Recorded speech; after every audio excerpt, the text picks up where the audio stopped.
অসমৰ অতি পুৰণি জিলা নগাঁও জিলাত আমি স্বাধীনতা দিৱসত অংশগ্ৰহণ কৰিবলৈ পাই অত্যন্ত গৌৰৱান্বিত।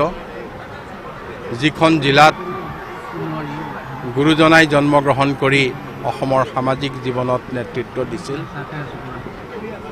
এই জিলাখনৰ পৰা ব্ৰিটিছক উফুৰাবলৈ বহুকেইজনে শ্বহীদ হৈছিল, বহুকেইজন নিৰ্যাতিত হৈছিল আৰু ইয়াৰ মাজতে আমাৰ যিসকলে এই চৰম ত্যাগ কৰিলে তেখেতসকলে মোৰ প্ৰথম শ্ৰদ্ধাঞ্জলি জ্ঞাপন কৰিছোঁ আৰু স্মৰণ কৰিছোঁ আৰু আশা কৰিছোঁ যে আজিৰ দিনটোত স্বাধীনতাৰ অমৃতকাল বুলি আমি ঘোষণা কৰিছোঁ। 47 চনত শতবৰ্ষ পূৰ্ণ হ'ব।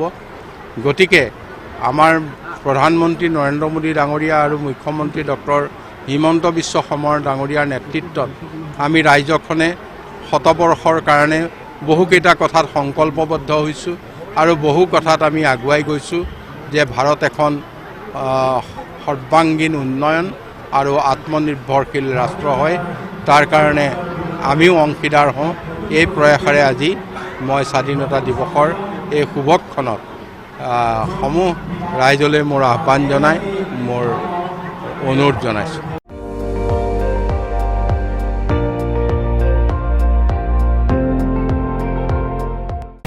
আপুনি চাই আছে ND24, সৰ্বশ্ৰেষ্ঠ নহয় সৰ্বোত্তমৰ দৌৰ।